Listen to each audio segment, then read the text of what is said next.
Hey, everybody, this is Brett Ingram, and this is the optYOUmize podcast, the show that helps entrepreneurs build their dream business and dream life.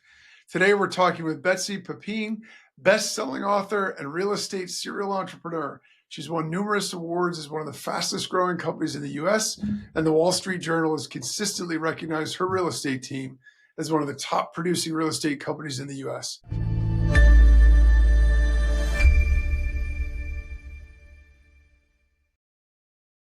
I'm super excited because with great achievements come great lessons, and I know that she has plenty to share with us. So, with that, welcome, Betsy. Thanks so much for joining us. Thanks for having me, Brett. Happy to be here. Yeah, I'm excited. I have a lot of things that I want to ask you and a lot of things I want to talk to you about. But can we start off with your personal story? I'd love to know your background, how you actually started your career. Oh, well, I started my career out of grad school. I went into the pharmaceutical industry, and I Okay. spent a decade there doing pharmaceutical marketing. It was actually a really exciting time because it was the advent of direct to consumer advertising prescription products directly to the consumer, and so we got to help develop the print ads, the radio ads, and the television ads for our products. So that was very exciting. But then um, life threw some curveballs and I switched directions. And then I got into real estate and I've been in the real estate industry for the last 20 years. So, was there a particular thing that drew you to real estate, or was it just right place, right time, and so that's what kind of got you involved? Yeah. So I've always loved real estate. I've always loved walking through construction projects, watching developments go up. My parents owned real estate and still do. And I saw that as a nice additional source of income for them when I was growing up. And then I was really blessed in grad school. Oddly, I went and got an MBA, but I was able to, one of the classes was to gut row homes in West Philadelphia and rebuild them and then sell them to cost burden families. And to sell, really, it was nominal because the labor was us, which was free, and the supplies, most of them were donated.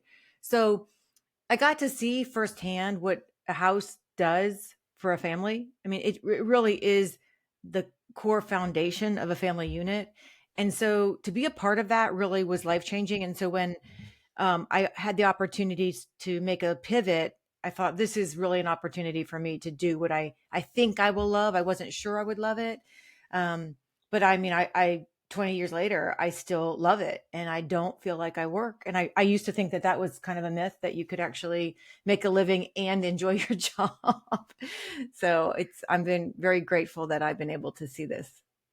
That's really cool, and what an interesting way to discover it. I think so many people try to find their passion in one way or another, and it's amazing to me as I talk to more and more people. So often it's accidental, or it's something that they did that was not related to their career Yeah. in any way, but yet somehow it still resonated with them, and they remembered that. And so I always find that to be fascinating. So I'm a big believer in the power of mentors. I mean, I know that for me personally, it's actually one of my biggest regrets Mhm. because I actually didn't focus on having a mentor. I had people around me, and it's not like they were clamoring to be my mentor, but I Mhm. didn't actively seek it out. I always felt, as some entrepreneurs do, like I could do this, I got it. And in retrospect, when I look back, I realized, I made a lot of mistakes I probably wouldn't have made. It Mhm. took me a lot longer probably to get to where I wanted to be. Yeah. And so the journey was just bumpier than it needed to be. You were Mhm. smart, and you got yourself a mentor, Mhm. real estate mogul, Shark Tank shark, Barbara Corcoran. So what was that like, and how did that impact your career? So, but Brett, I made the same mistake as you. I didn't get one soon enough. I mean, that's the Okay, biggest regret. that's good. That makes me feel a little bit Yeah, better. yeah. And honestly, I was not seeking out one. It came to me. The opportunity came to me, and fortunately, I had the wherewithal to say yes. But I wasn't. I wasn't in the mindset. I don't know that that's really, and maybe it's different now. But certainly, when I was right out of school, people didn't even, I don't remember anyone even talking about mentors or mentorships. But anyway, um the so I use a gentleman out of New York City to buy my radio and television space. And he was the one who had the connection with Barbara and called me and said, "Hey, would you like this relationship, this opportunity?" Like, oh my goodness, absolutely. Because Barbara, I mean, she's so well known for Shark Tank now, but when we started with Barbara, that she was new into Shark Tank. She really was known for real estate, and she had to build her real estate company twice because she got divorced and her husband took the first company. So she Wow. rebuilt the entire business again. So really to have that kind of mentor, being female, being so much further. I like to have two types of mentors that are, maybe a year or two or three ahead of me, and then than ones that are way out there. So she was the way out there one for me and has been ever since. And it's just been really nice for me because I really do I need visuals. I need to see that people have done it before. And that gives me the confidence that I can do it too. And so she has been that for me. Yeah, that's amazing. And I think that's one of the things that's often overlooked about the value of somebody like a mentor. Because if you think about like Roger Bannister, right? He's the first guy to run a 4 minute mile. Up until that point, they said it physically couldn't be done. If you ran a 4 minute mile, your body would just fall dead. And their human capacity wasn't there for it. He does it, and within a year, there's like 4 or 5 other people that did it. Right. And so I think sometimes being able to see people do it, I know for me, when I started in digital marketing years and years ago, I was in grad school at the time getting my MBA, but I was going part-time while I was working full-time. We already had a family started at home. So I was super busy. And I said, geez, I think this digital marketing thing, is really cool. And there's a lot of potential here. So I understood intuitively how it could work, but until I actually took my first ebook and saw the first $17 sale come in, Hmm. it wasn't real. Yeah. The minute I saw that come in, I said, look, the cycle works. You just now need to Right. find a way to systematize and scale this. Yeah. And it's amazing what that does for your belief in Mhm. terms of the shift from I think I can do it to Yeah. I know I can do it. It's Right. there. And Right. so that's very, very cool. Right. And so, one of the amazing things too to me about that show and just in general is see a lot of inventors go on there, a lot of entrepreneurs, and they don't have anything going on from a marketing standpoint or ton of business acumen. They might have a good idea, and they'll turn things down over a couple percent. And I don't know. I'd be curious to see your thoughts on this because for me, my thought was always, look, if I'm trying to climb the mountain and there's somebody at the top of the mountain and they're like, look, I'm going to help you climb, but it's going to cost you this, or I'm going to take Yeah. a percentage of the, I'm going to do it because once Right. I know how to climb the mountain, I now forever can do that. And I have that skill. And that is worth more than the value of the deal. How do Right. you feel about that? I totally agree with that. I think the just being able to be alongside them and learn from them, you don't even know what you don't know. And so to have that kind of knowledge and experience, they're not, some of them are not valuing that at anything. And that's crazy to me. Yeah. But there have been Yeah. some cases where they say no and then they go off and do it on their own and they're very successful too. But I'm more of I just do feel like there's so many people who have that I have so much to learn from. And if I had that opportunity, I would jump on it. So. Yeah, I'm with you. I also think, time is actually our scarcest resource. Mhm. So the thing of it is, if somebody can accelerate what Mhm. you're doing, Exactly. that makes a huge difference. When I was in college, I was a javelin thrower and I sort of plateaued and then we brought in a new coach Mhm. and he worked with me and literally on the first day, he recognized something I was doing. He had me made a shift in what I was doing and I had my best year ever. Mhm. And I mean, Love it. I'm like, where have you been all my life? If I had just, met you earlier, Right. this would have been better. So I'm curious, you have a ton of experience in real estate. I'm curious to know in your opinion and in your experience, what are the things that you think separate an excellent real estate agent or somebody in the real estate field and somebody who's either, struggling or just can't seem to reach those top levels? I think a couple of things. I think one is we see a lot of people, and we have a real estate school. So we see a lot of people. So 80% of realtors don't make it within the first 2 years. And over half of the realtors that are licensed do not sell one house a year. Okay, so Wow. it's a very atypical market, I think. But what I tell agents is that it's not the inconsistency. Like people say, well, the income is so inconsistent, I'm not going to be able to make it. The income is not inconsistent. It's our behaviors are inconsistent. And if our behaviors are inconsistent, your income will be inconsistent, and most likely you are not going to make it. People think, sadly, I think the industry does it to itself. It is incredibly easy in our country to get a real estate license. You take a class online, you take a test, and then you're licensed. Because it's so easy to get licensed, I think people assume it must be easy to make a living. And it's not. The phone does not magically start ringing because you passed that exam. In fact, people will not use you Right. because one, you're brand new. What could you possibly know? And two, they don't want to ruin the friendship. Yeah. So you can't even count on the people that you thought you could count on. So that's just being realistic in that mindset. And it truly is, you own your own business. I know your license is being hung underneath a broker, but you are running your own company. And you really have to have a business plan, processes, and systems, and do it consistently to make it work. But the other thing that I would say is that the people that don't make it don't have a growth mindset, and they also don't have a collaborative mindset. And I see that a lot where people work from a mindset of scarcity and not abundance. And so that comes across in the way they deal with their customers. It's very transactional based versus we are very relational based. Like I truly could care less if you buy a house from me or not. My only goal is to earn your trust. If I earn your trust, the business works out for itself because they will eventually feel compelled to share me with their friends and family. And then the business will come. No realtor makes their living off of one person's sale, right? So I think the better agents understand the long-term picture and the long-term goal. Earn their trust, the business will flow. So I think that coming from a mindset of abundance and not scarcity, and seeking out help instead of keeping everything closed in and not learning from other people's mistakes. I mean, we have a thing in our company where every Tuesday, as part of our team meeting, we share our learnings.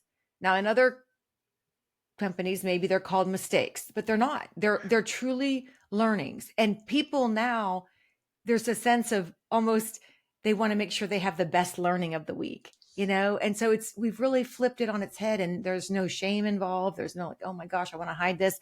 I can't believe I did that. I've got to, every agent buys a washer and dryer at some point in their life because they forgot to write it in the contract.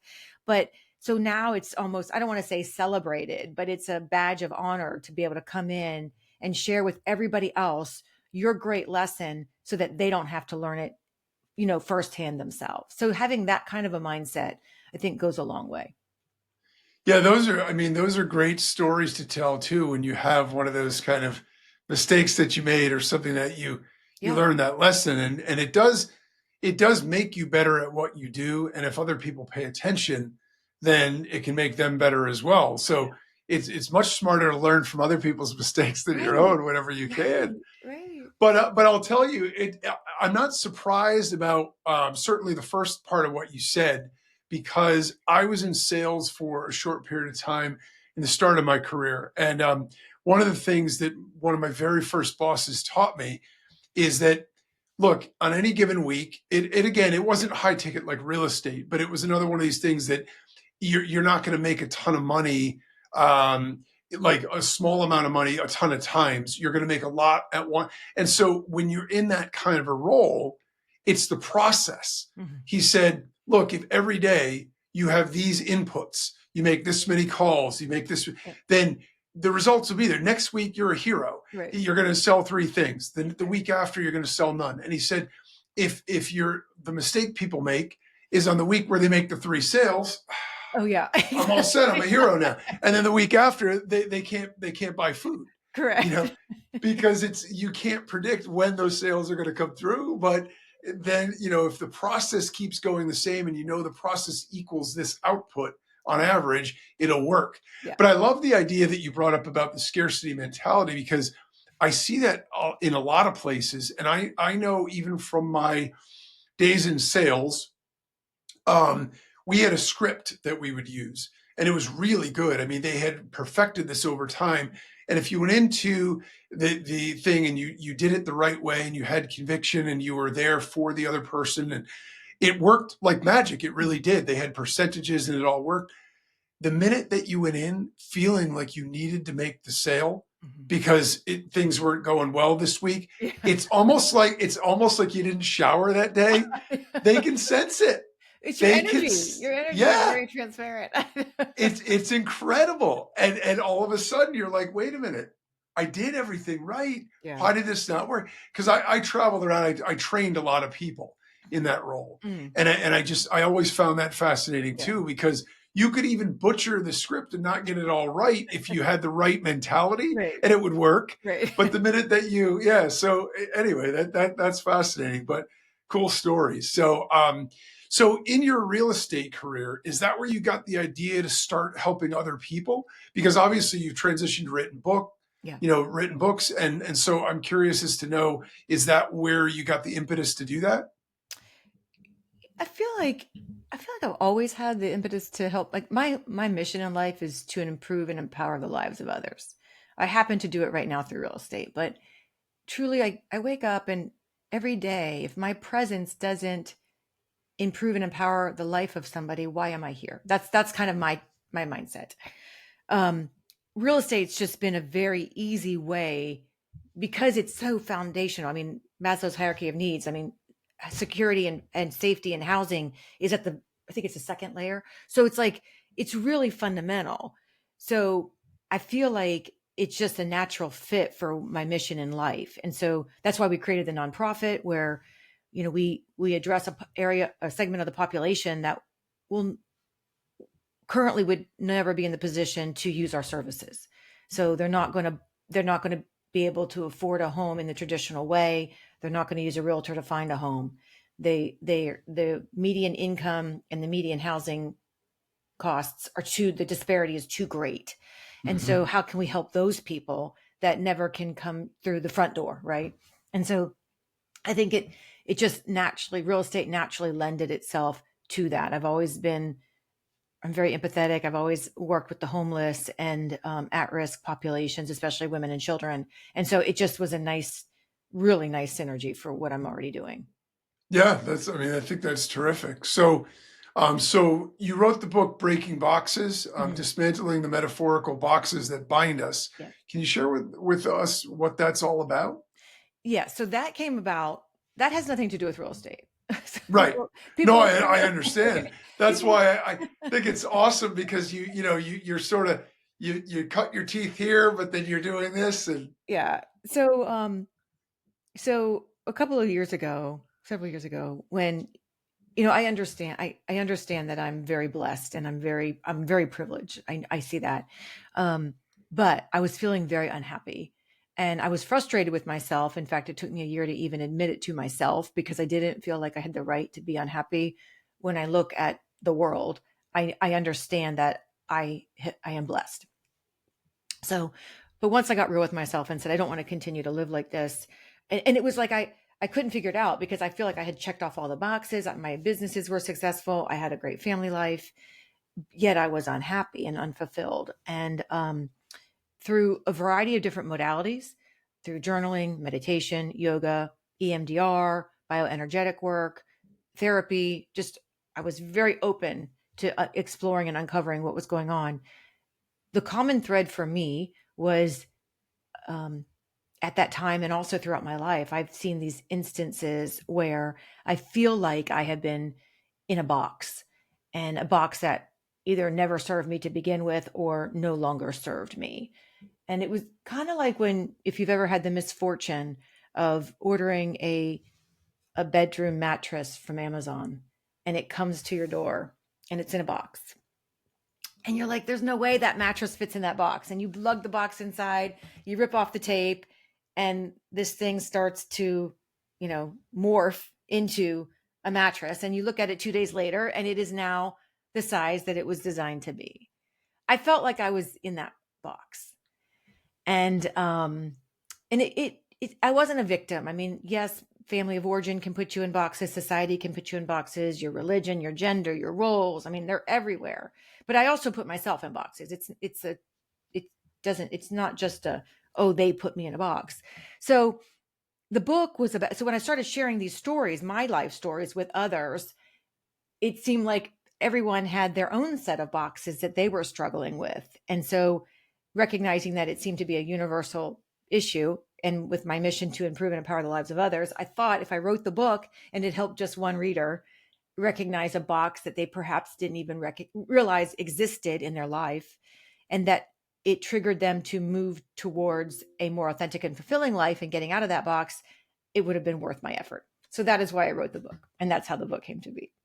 That's great. I'm sure throughout the process, it probably was its own sort of clarifying therapy as well, Yes. right? Because if your relationship changes with information when you need to teach it to somebody else or share it with somebody else, as opposed to if you're learning it. Right. So yeah, that's really cool. So can you give us like some examples, like when you talk about boxes that we put ourselves in? Mhm. Are there specific examples, or is there something that we can? Yeah, I mean, they're everywhere. Um, for me, there was, and to some extent still is, like growing up, the good girl box, and then becoming the good daughter box. And what does that mean? Um, in our family of origin, there was an expectation that we would all be physicians. So I grew up with my dad's a physician. The three of us, I have two sisters. We all went to the same school, college. We were all pre-med. We all worked at the same hospital growing up that my dad worked at, volunteering with him. So it was just assumed and expected that we were going to be physicians. And that was huge for me because I did not want to be a physician. I knew that in my core, that was not what I was designed to be. And even though I did not become a physician, I stayed in the healthcare field. That's why I went into the pharmaceutical industry, because I'm like, well, I know I'm not cut out to be a physician. That's not what that's just not what I'm meant to be. I'll stay in the pharmaceutical industry, and maybe that will check off the box, you know? Um, and I wasn't happy in that industry. I love the whole marketing piece of it, but I felt inauthentic. I didn't have a affinity for the products. I felt really conflicted about that. So that's a box that I finally freed myself. Oh, it took a divorce and a layoff to make that career switch. And I honestly wouldn't be here today had it not been for those life events. So I'm so grateful for them now that I'm here. But so that's a big box for me. But I mean, there's the gender box has been a big one in my industry. I've flat out been Mhm. told that I've gotten board positions because I was born female. It's like, really? I mean, that just infuriates me. And in fact, when I Yeah, remember when I was told on that one, I really weighed heavily. Do I want to be on this board? But I thought, gosh, if I could just inspire another female, if another female sees me on this all male white board, maybe that would inspire them. And so I stayed. But, the gender box is still very big, sadly. And men feel it too. It's not just women. I mean, I remember, sure. I was dating a gentleman who, he was a single dad, and he was very offended by commercials where you would see the mom mopping the floor and packing the lunches and doing all that stuff. And I assumed it was because he thought that was um, a demeaning role for women. That's what I assumed. He was mad because he did those things Yeah, in his own life and didn't get credit for it. And the school teacher would ask him if their mother had signed the permission slip. And he's like, hello, I'm a father too, I'm a parent too. So it works both. It's all genders. I'm female, so I feel it on the female sure. side. Um, it's religion. It's your industry. I mean, they're just everywhere. And I think we don't even recognize sometimes when we don't even recognize there are boxes. Like when I first I got pregnant, and then I had my first baby, and I was so surprised at the competition among mothers for these newborns. Like, it was unbelievable. And the judgments and, oh, if somebody Yeah. had an epidural, that was not really a natural pregnancy. That was a box that they didn't belong in. And that was somehow bad that they chose to get the epidural. And then that's how it started. And then it was, the childhood development stages, and they were, taking credit for their child rolling over before another person in the playgroup. And it was just insane to me, the good mom box that other women put women in. So anyway, they're just everywhere. Yeah, I think that's, fascinating. One of the things that makes me think of is I heard, and I don't remember who said it, but it might have been Dennis Miller in one of his comedy routines years ago, but he said something to the effect of that one of the ways that we validate our own existence is by tearing down other people's, right? Because if the only way we can feel good about the way we're being a mom or a dad or whatever is to say, if you're doing it differently, you're doing it wrong. This is the right way to do it. Right. And it's that inherent judgment, even if you don't say it in those words, Right. people feel it as a judgment. Right. And it's amazing to me. I mean, look, I'm in Connecticut, and I'm in essentially a suburb of New York. So everything is super intense. Everything's super competitive, and you see it everywhere. Youth sports, like it doesn't matter what it is. Right. There's always that inherent sort of judgment and competition, and it is amazing. But to your other side of that, the idea of sort of like habits or behaviors or whatever. I don't know if you heard the story about the Thanksgiving Day turkey, but somebody was telling the story about this Thanksgiving Day turkey, and the daughter had grown up and she had her own family, and so she was having her parents over. They were going to host the first Thanksgiving. They'd always gone to her mom's house.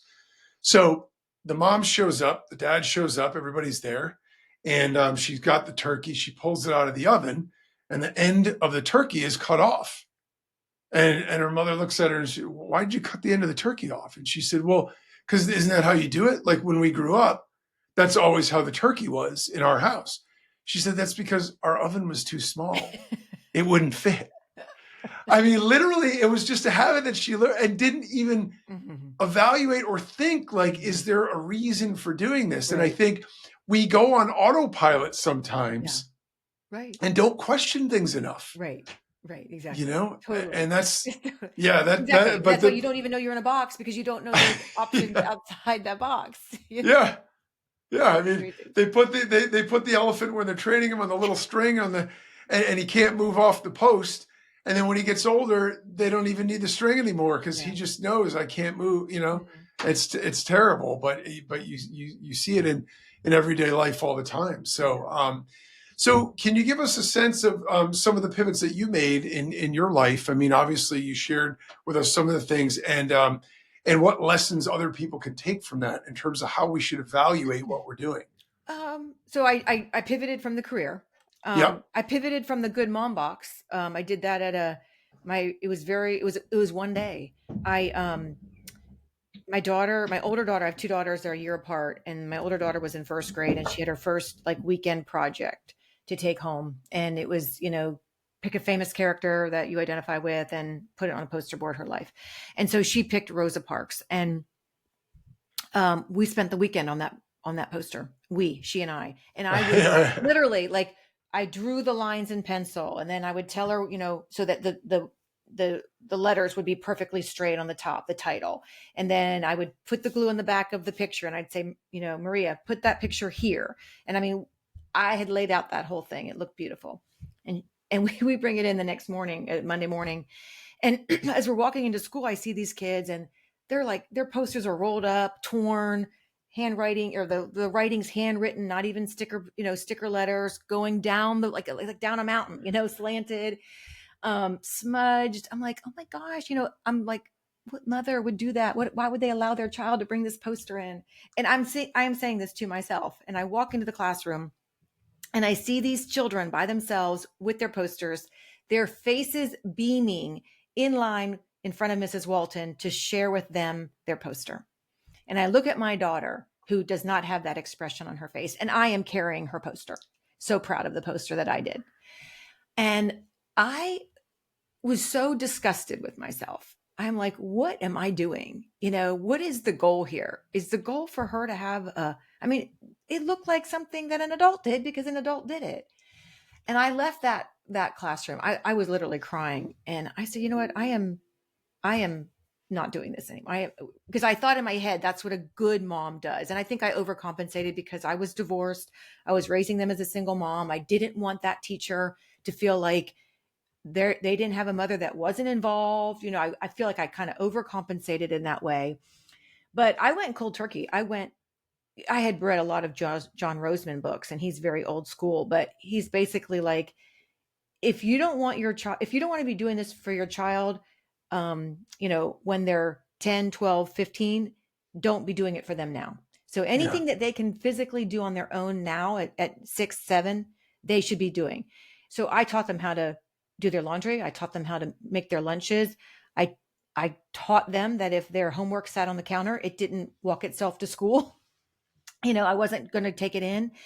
The first time they didn't, take their lunch to school. This really was hard, but I like, you know what, you'll figure it out. And I did get, in fact, a teacher, a teacher called me once, about it. And she told me how much she didn't agree with my parenting. And I said, it's okay. Like and it was hard for me because I care about what other Yeah. people think. But now my children now are 27, 26, and 25, and they are the most thriving, Yeah. independent, self-sufficient, confident, contributing members of society. And that's when I had that conversation with myself, that was my goal. My goal wasn't, because I thought before my goal was, oh, I want my children to have straight A's. I want them to go to the best schools. Checking off all these boxes that kind of like I was raised under. But I'm like, no, I don't care what grades they get. If they're happy, self-sufficient, and contributing, like that's what I want. And that really changed how I parented for the rest of the time that they were under my roof. That's powerful because I think, look, I'm guilty of it. My wife and I, like, you want your kids to do well and do this. And so, we're somewhere in between. We certainly didn't do their work for them, but we've done like what you said, create the outline and then, okay, you fill this thing in.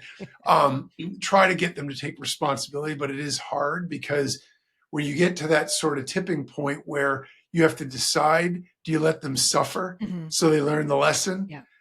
I'm a softie. I have a hard time doing that. I know I should do it Yeah. more.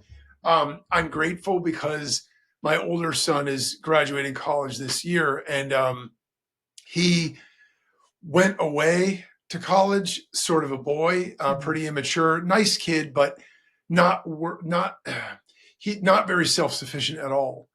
But he went internationally to school, Oh, nice. and so, what a world of difference. Yeah. I mean, he came back a man. Mhm. He's like travels the world by himself, throws the backpack on, he That's and my his buddies daughter. go. And he was afraid to do it. He was every college he looked at was within 2 to 3 hours of our house, except the one international school.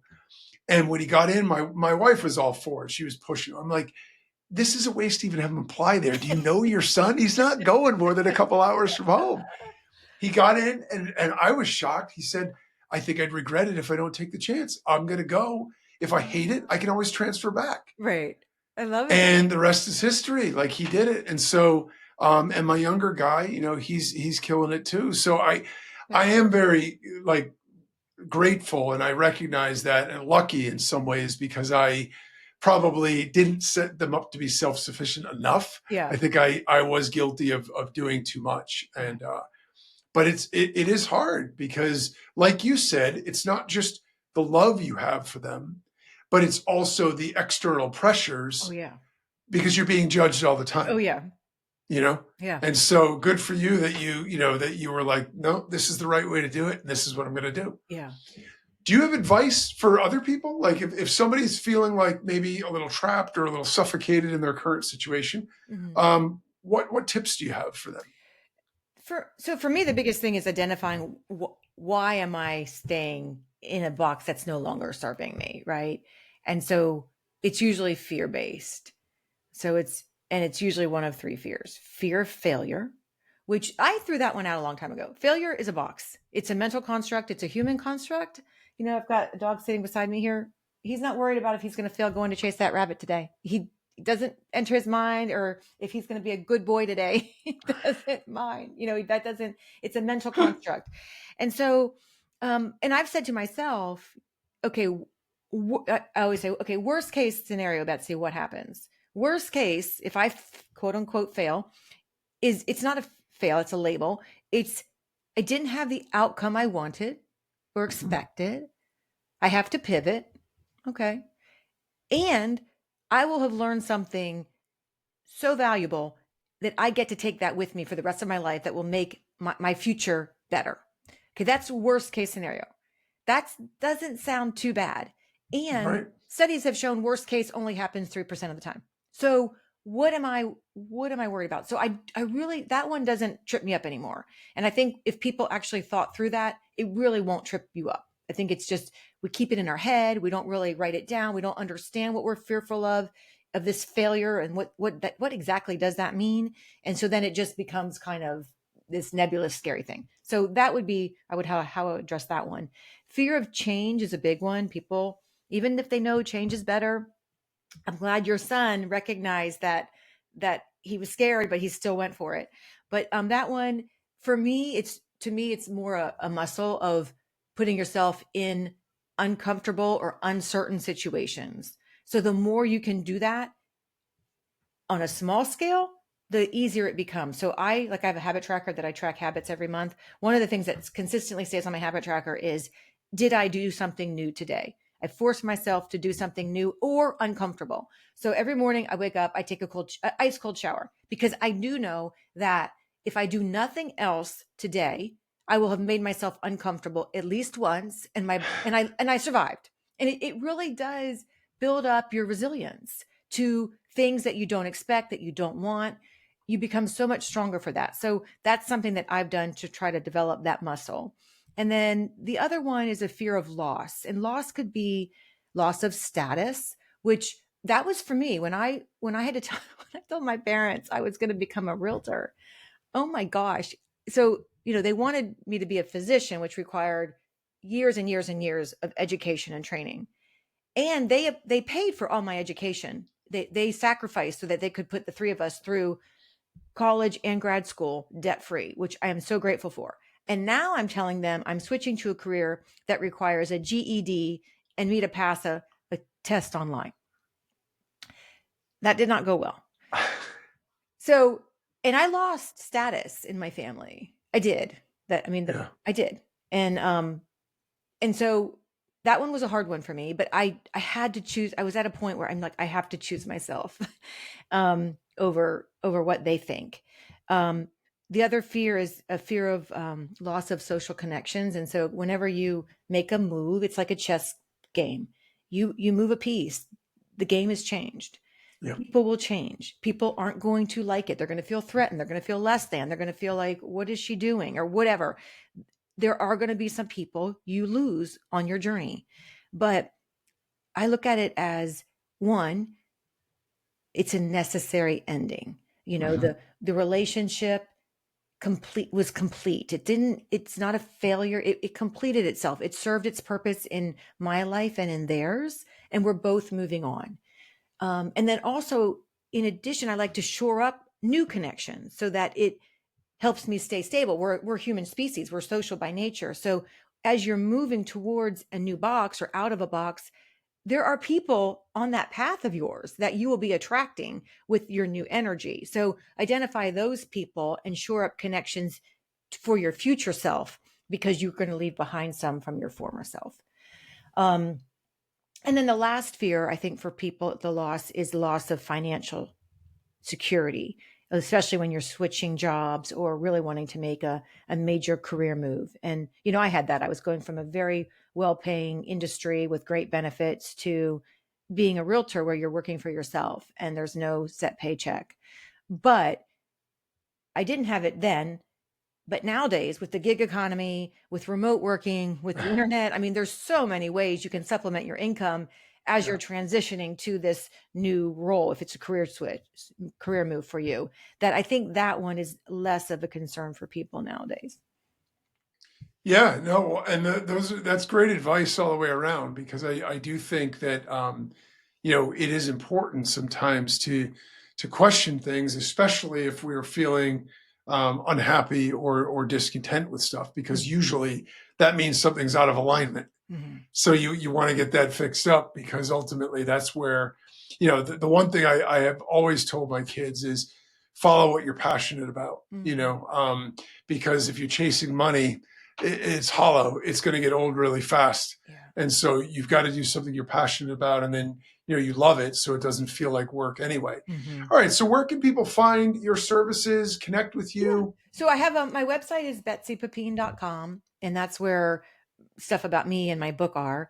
And our main company, the brokerage, is pepinerealty.com. So very easy. And then I'm on all the social channels with my name, Betsy Pepine. Awesome. Thanks a lot for that.